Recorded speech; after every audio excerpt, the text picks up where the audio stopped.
Hey everyone, welcome back to my channel. My name is Rula Alani and today we have a lot to discuss, you guys. Unfortunately, I've come across this community of men. They are known as MGTOW. It basically stands for men going their own way. And how I was introduced to this community is by a comment on one of my videos.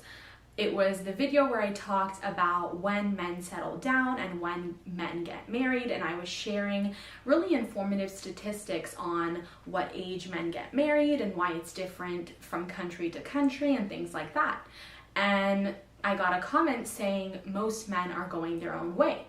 And I had no idea what that meant. So I did some research and I was shocked. So in this video, we're going to talk about the community, what they're doing, what they're thinking, and why it's extremely problematic. So, hi Rula, I'm Papa MGTOW.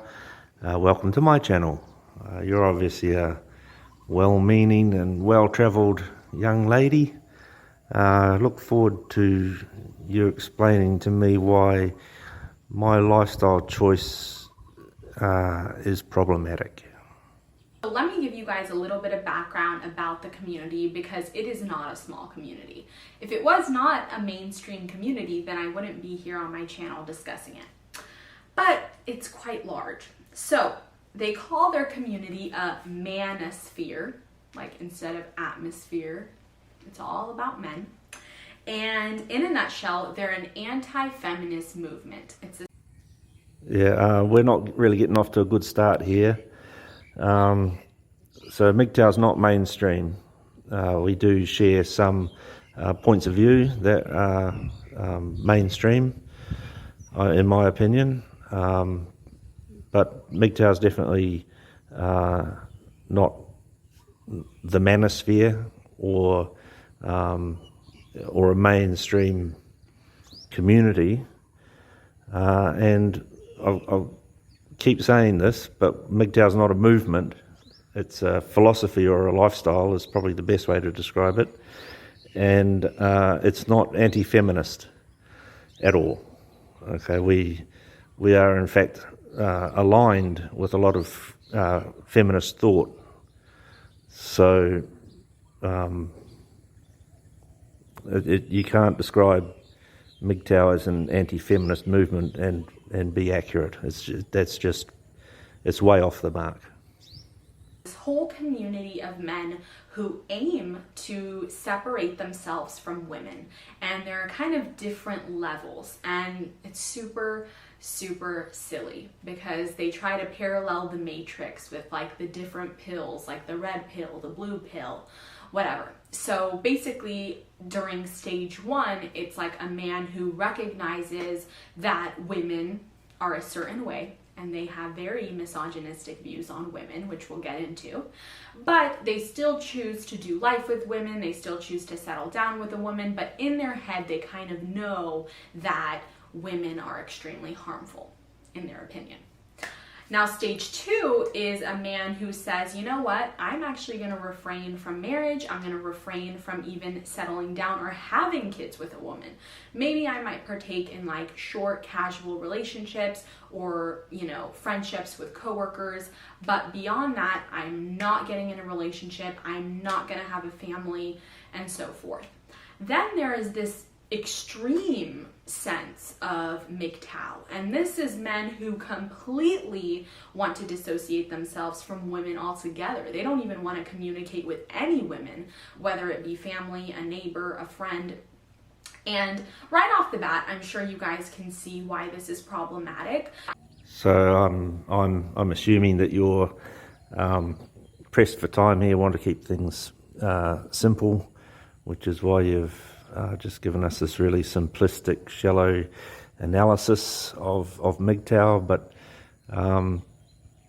so you're describing there, from the MGTOW point of view, you're describing what I myself call the red pill rage stage, which you're characterising as being the first stage of MGTOW, which is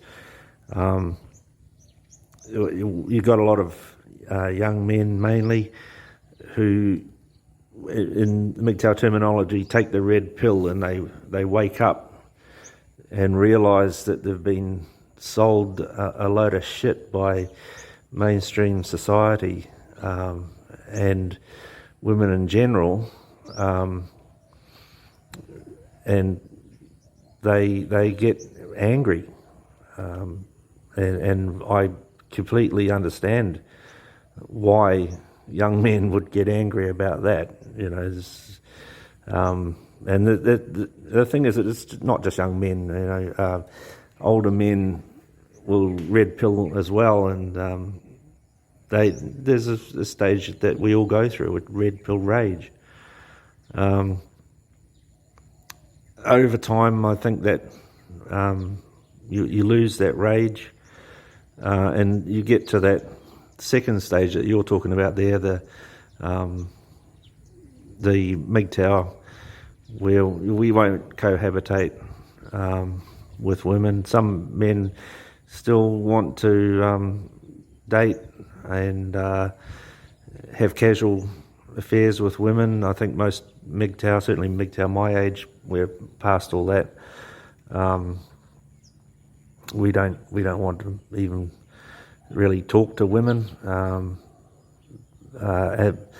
Like, obviously, if you're working in a work environment, you've got women around you, you've got to try not to offend them mainly, so you shut up. Don't really say, women will talk at me. That's my experience. You're pretty much talking at men at the moment. You're not really empathising with your research here. You're just telling everyone it's problematic. I can't see that. And then you've got what we call the MGTOW monk, which is that's a very disciplined lifestyle, in my opinion. I did hear one story of a 22-year-old young man getting a vasectomy. I think that's a pretty extreme decision at that age. Who knows what your life's going to be like, but yeah, the MGTOW monk is that's a very disciplined lifestyle choice. Understandable, but yeah, not for everyone. Instead of empowering women and being happy that women are being granted more rights when it comes to business, when it comes to politics, when it comes to all across the board, women are progressing, and we've been progressing. Now, men in this community find that to be threatening. Yeah, look, I'm just going to have to stop you there. Okay, MGTOW aren't about empowering women. You women can empower each other as much as you like. Men, we don't care. Us MGTOW, we're not into that. We're not a part of it, and it's not to do with being threatened by women or anything like that. It's just that we have, as MGTOW, we have no need for women empowered or unempowered or any form on that spectrum. Empowerment of women, not of any interest to us. There's also the granting of rights. Well, what rights do men have that women don't have? Okay, what rights in business? A woman's free to start a business up and do whatever she wants in a business. There's I can name a few rights that women have that men don't, but I can't name any rights that a man has that a woman doesn't. So, MGTOW are happy with what the status quo is. We're not trying to change anything. We're not trying to change the status quo. We're not agitating for change in any way. So as far as empowering women, there's no need for it. We don't have them in our lives, so it's irrelevant. which is absurd to me because we still live in a patriarchal society. And even in 2021, being born as a man is literally giving you an advantage head start in life. So being born a man gives you a head start in life. If you actually do your research on this, you'll see that from birth, men are, I wouldn't say abused, but we're treated differently to women. For example, a crying baby boy will get left to cry longer than a crying baby girl. Parents will pick up a crying girl and meet her needs sooner than a boy baby crying. And this is from birth. So from the cradle, men learn that their needs are not important, that they're not going to be met. And I draw your attention to the difference in the age of death. So at the turn of the 20th century, so back in the 1900s, men and women died at relatively the same age, about one year different. Today, women in the West, white Caucasian women, are outliving everyone, and they're outliving white Caucasian men by 12 to 14 years. So there's lots of metrics out there that you can actually research and find out that men are not advantaged from birth. So I don't know where you're getting your information. That they're anti-feminist is already just so disappointing to me.